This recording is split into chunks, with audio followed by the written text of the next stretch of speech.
On accueille tout de suite sur le plateau Justine et Ricky. Bonjour Justine et Ricky.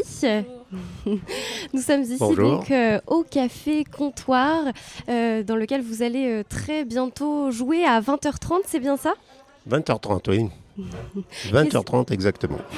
Qu'avez-vous prévu pour le public qui sera présent, Ricky? Le programme musical, tu veux dire? Oui. Oui, ce qu'on a l'habitude de faire, hein, c'est-à-dire des chansons de Paris, quoi, essentiellement. Chansons populaires, Chansons de marins. du Moyen-Âge à nos jours. Et alors votre duo qui se constitue autour de la musique, comme vous venez de dire, autour de Paris, c'est parce que vous venez de la capitale ou parce Oui, que... oui, tout à fait. Oui, oui. On est originaire de la butte aux Cailles à Paris. Alors à chaque fois, il faut que j'explique ce que c'est que la butte aux Cailles, parce qu'il y a même des Parisiens qui ne le savent pas. C'est une petite butte, d'ailleurs on a une chanson sur ce sujet, qui se situe vers la place d'Italie. Mais c'est une petite butte qu'on ne voit pas, parce qu'elle est entourée d'immeubles et qui la cachent. Et il faut vraiment être dessus pour savoir que c'est la butte aux Cailles. Voilà. Mais c'est un quartier qui est resté très populaire et très amusant, et où on chante beaucoup en particulier. Et donc Justine, vous êtes à l'accordéon. Comment tous les deux vous vous êtes rencontrés? Alors, ça c'est une bonne question. Donc Ricky tournait déjà avec, il a eu plein d'accordéonistes, tout ça, et puis il cherchait une accordéoniste. Il a fait passer le message sur la butte aux Cailles, et comme on est du même quartier, et que c'est un petit quartier qui comprend 2 rues, donc je me suis imaginé que c'est tout petit, donc il a vite eu mon numéro, quoi, en disant qu'il cherchait une accordéoniste. On n'a pas eu de mal à se trouver. Il y a 2 rues. Il y a la rue de la butte aux Cailles et la rue des 5 diamants. Un Ouais. chanteur qui cherchait Et tout le monde un se connaît. accordéon Et moi, il chantait déjà, et puis moi aussi, de mon côté, on avait chacun notre répertoire, notre set. Moi, c'était pas mal de compos, donc là, j'ai sorti un album où il n'y a pas Ricky, hélas, mais il sera sur le prochain, s'il y en a un. Donc vous êtes à la fois en duo et en solo, si je puis dire. Voilà, ça peut arriver. Mais... Ça arrive à Justine, parce que Justine est totalement autonome. Elle compose, paroles, musique, elle s'accompagne à l'accordéon, donc elle peut très bien tout faire toute seule. Moi, non, il me faut un accompagnement. Et pour nos auditeurs et nos auditrices qui connaissent pas trop ce répertoire, est-ce que vous pourriez un peu le définir, de la chanson parisienne, de quoi ça parle, quels sont les airs un peu en général? On a de la chanson réaliste, c'est plutôt marrant. On a de la chanson politique de la Commune de Paris, pas mal. Oui, enfin, c'est très chronologiquement, en fait, ça va de Villon, François Villon, hein, on peut chanter François Villon, jusqu'à aujourd'hui, c'est-à-dire Justine qui vient juste de sortir un album, mais toujours dans la tradition de la chanson populaire parisienne. Alors évidemment, un peu modernisé, dirons-nous. La culture du bistrot, quoi, du café-concert. Ça parle de la vie de tous les jours, des amours. Ouais, voilà. De tout, l'amour, la guerre. Alors on a beaucoup de chansons de la Commune de Paris de 1871, donc qui étaient des chansons extrêmement révolutionnaires. Jean-Baptiste Clément, par exemple, Eugène Potier, qui est l'auteur de l'Internationale. Il y a peu de gens qui le savent, mais l'Internationale, c'est une chanson très française qui date de 1871 exactement. Et ça, vous y teniez justement à avoir beaucoup de chansons de la Commune de Paris, avoir ce choix engagé dans votre musique aussi? Oui. Enfin bon, c'est pas la peine de le cacher, hein, je suis communiste, donc j'ai toujours chanté ces chansons-là et je constate qu'elles plaisent beaucoup à tout le monde finalement. On n'a jamais eu d'ennui politique avec nos chansons finalement. Et Et d'ailleurs, on a chanté à la fête de la commune à la butte aux Cailles parce que c'est un haut lieu de la commune de Paris. Il y a eu des barricades à la butte aux Cailles, donc c'est aussi connu. Il y a la place de la commune là-bas. Donc bon, en étant de la butte aux Cailles, en chantant la commune, ça va, on est dans l'élément. vous êtes dans le thème, ouais. Oui, tout à fait. Et puis il y a aussi, n'oublions pas de le dire, à la butte aux Cailles, rue des 5 Diamants, Les amis de la c'est commune. aussi le siège des Amis de la Commune de Paris.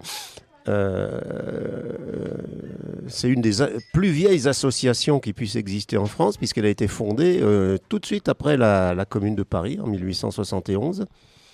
en mémoire de toutes les victimes de la commune. Et c'est une association qui réunit des historiens, des militants, engagés ou pas politiquement.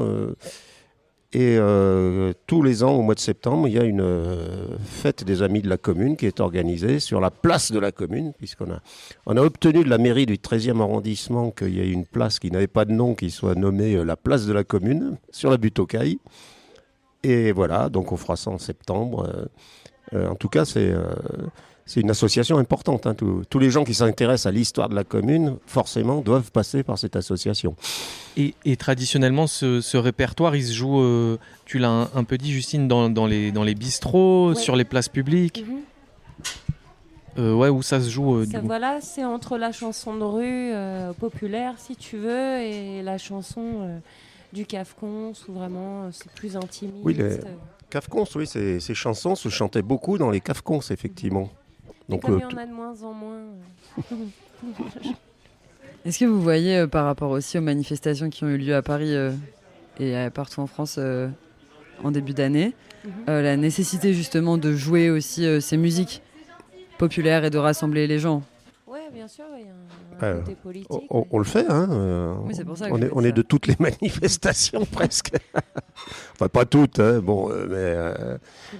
Et puis on a une bande d'amis là, d'amis puisque c'est que des filles qui s'appellent les Brigades Louise Michel. Et donc elles ont tout un répertoire effectivement de chansons de la commune.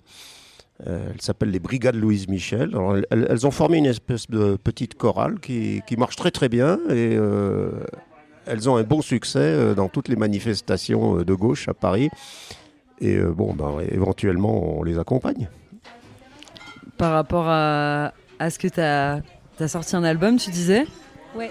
Par rapport aux paroles, parce que le contenu des paroles des musiques populaires est forcément différent aujourd'hui, par rapport même aux questions de genre, aux questions aussi par rapport à la misogynie, etc. Parce qu'il y a quand même des chansons qui résonnent différemment aujourd'hui, aussi dans le contenu.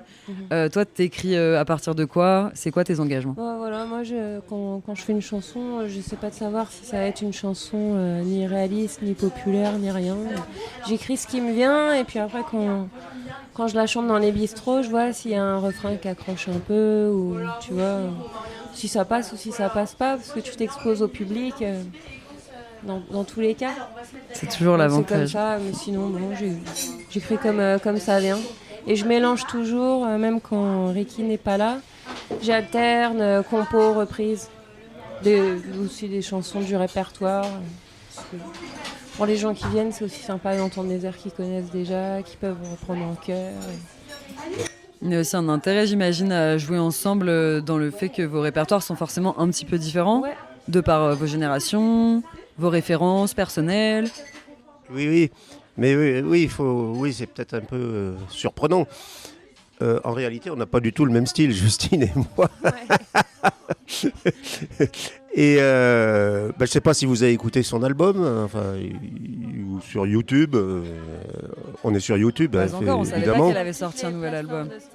On fait de la pub un peu. C'est quoi ton nom d'artiste? Justine Jérémy. Okay. Justine Jérémy et Ricky de la butte aux Cailles. On a des murs très fournis sur Facebook et puis énormément de références sur YouTube également. Et donc, Justine, c'est très spécial ce qu'elle fait. Hein.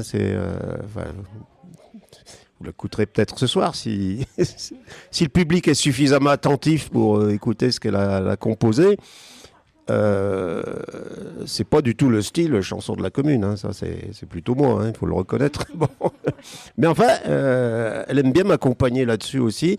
Et donc la formule qu'on a là, quand on se produit en public, c'est d'alterner en fait. C'est-à-dire, elle fait une chanson à elle, moi je fais une chanson à moi, et on joue sur l'effet de contraste.